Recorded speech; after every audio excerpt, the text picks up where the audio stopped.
I believe the question that the environmental movement needs to ask and answer in order to prepare for the historical moment that we are now living in and are going to continue to live through is, can the natural world survive late stage capitalism? Now, in order to answer this question, we have to define what late stage capitalism is.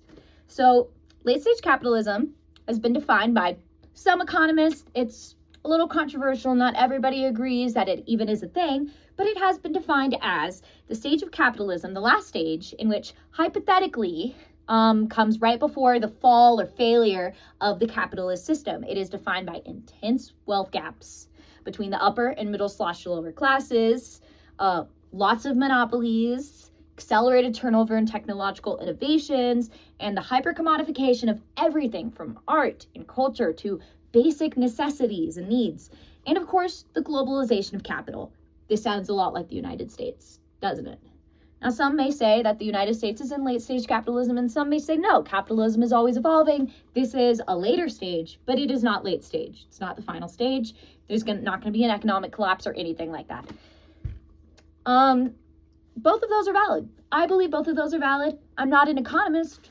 I don't really know exactly what's going on, but I do know that it certainly seems as though the United States is barreling towards late-stage capitalism, matches all the criteria perfectly.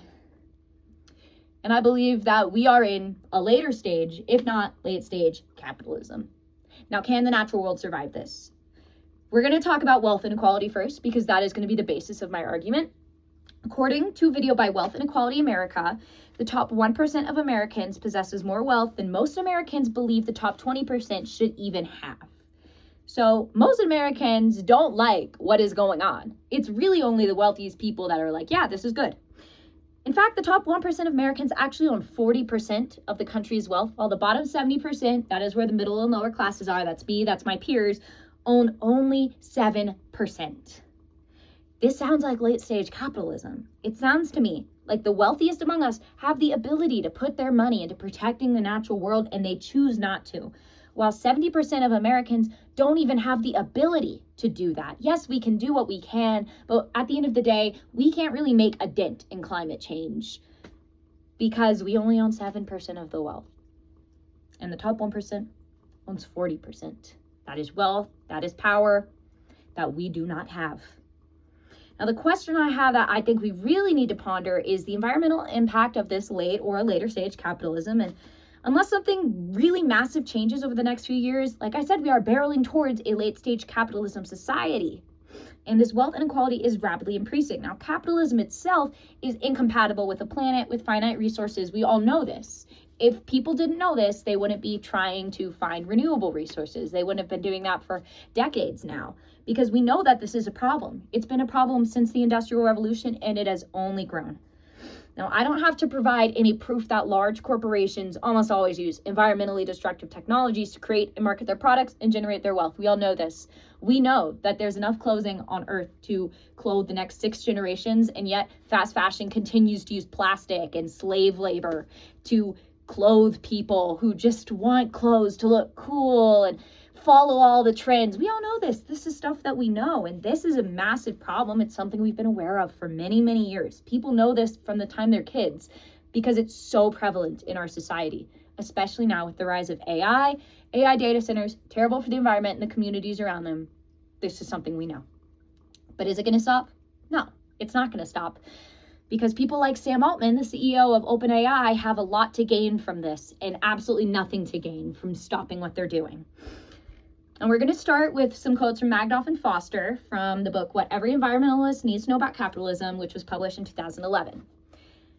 Environmental quality improves during recessions, with fewer emissions from smokestacks and discharges into water, fewer miles driven by the public, and less natural resource mining.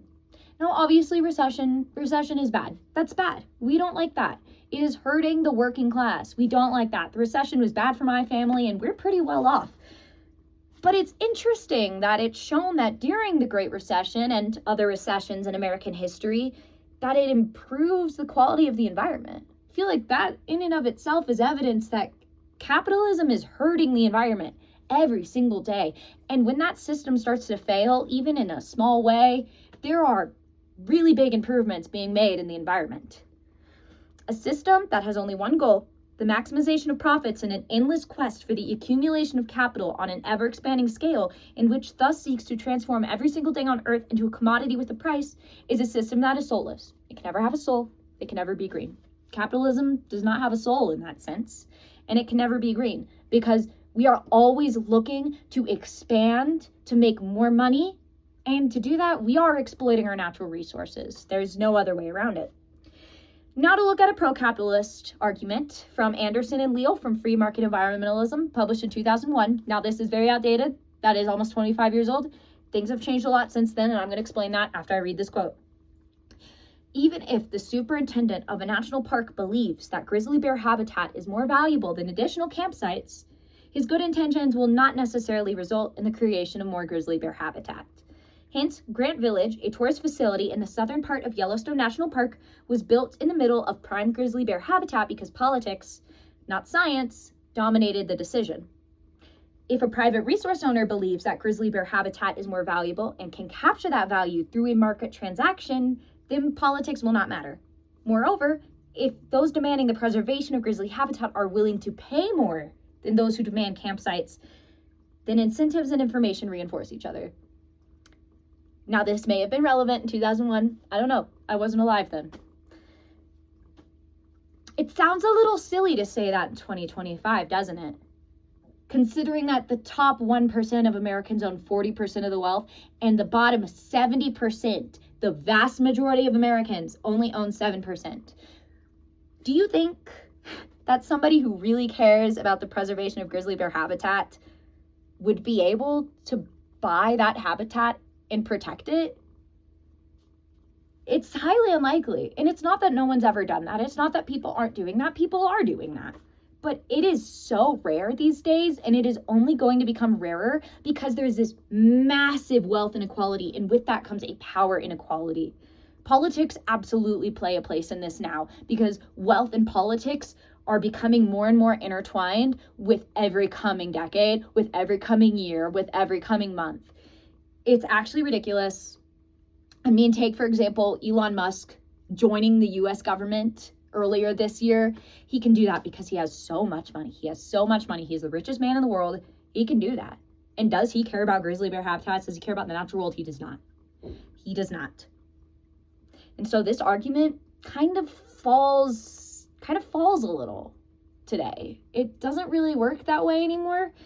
And that's honestly really unfortunate. And now we're going to read a segment from Julian L. Simon from the book The Ultimate Resource, published in 1981. The real problem then is that there are not too many people, or that there are too many babies being born. It is that others must support each additional person before that person contributes in turn to the well-being of others. Now, from an environmental standpoint, this is a problem under late-stage capitalism. The lower class does not have the ability to help their community in any ways that make national change, and the upper class, who own the top 40% of wealth, do not have the willingness to. Now, this argument might have made a lot of sense in 1981, and logically, it still makes perfect sense today, but it's not necessarily relevant in the big 2025. I would even argue that the very nature of the upper class, the wealthiest people, they don't even have the ability to do this because they are being raised in this society where you don't teach your children to help the environment. If you grow up with a private jet and a mansion, you are not going to want to give those things up, and you are definitely not going to encourage your peers to give them up. They're not really helping the environment in any meaningful way. They can donate to things, they can buy a plot of land and protect it, but a lot of the land that these people are buying is going towards factories, mansions, resorts, because that is what keeps the wealthy and powerful. Protecting a national park doesn't really do that. Of course, there are some eccentric millionaires and billionaires who will do that, but they will still own private jets. They will still own yachts. So I would say that this argument, while it may have meant something 40 years ago, doesn't really mean anything now. There's not an overpopulation problem. There's a greed problem, and it's really bad. Now, I do want to point out Ron Finley's TED Talk on guerrilla gardening in South Central LA. The lower class can absolutely help their communities in ways that make a large impact, but they cannot do very much at a national scale.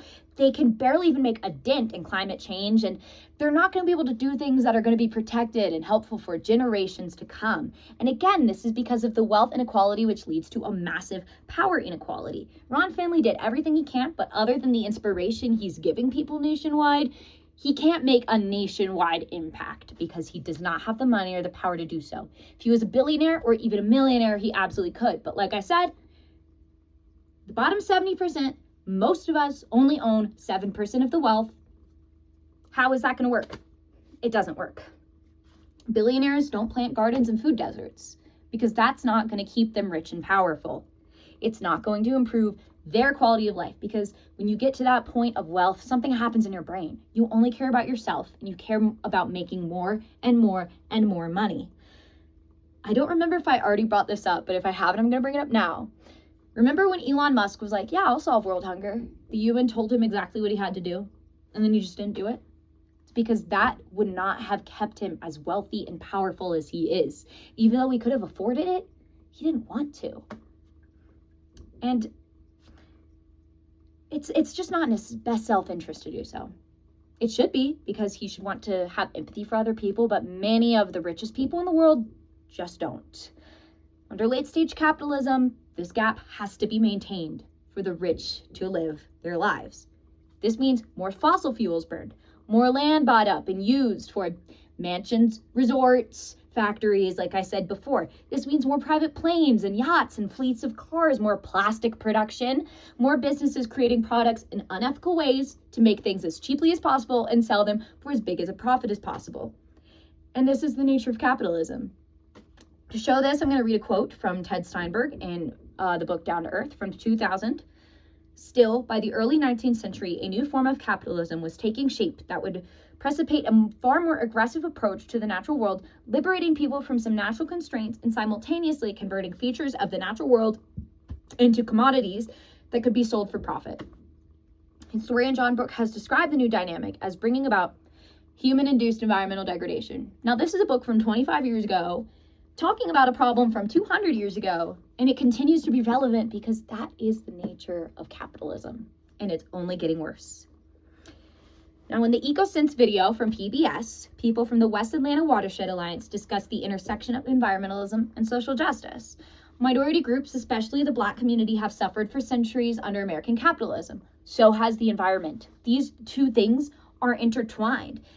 And I ask you, if racial minorities in America cannot thrive under capitalism after being exploited for centuries, how can the environment? Coal power plants, oil refineries, waste incinerators, many more polluting factories are usually positioned in and around low-income communities, which are often communities of people of color.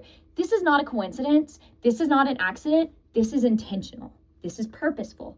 Now, urban areas especially are very dangerous to the environment, especially in our country, because we have a car-centric infrastructure. Even in New York, with the subways. I lived in New York, traffic jams all the time, every day. Literally thousands of cars on the street every single day. Even with public transportation, we have a car-centered infrastructure, and it is horrible for the environment. It is said in this episode that many people of color have kind of the stereotype around them where it's like, oh, people of color don't care about the environment. But that's actually the opposite of the truth. Because of this wealth and power inequality, these communities of people of color cannot do anything meaningful to help the environment in a super impactful nationwide level. They can do things in their local community, just like in South Central LA with the guerrilla gardening and, creating food in a food desert. But they can't get rid of these factories.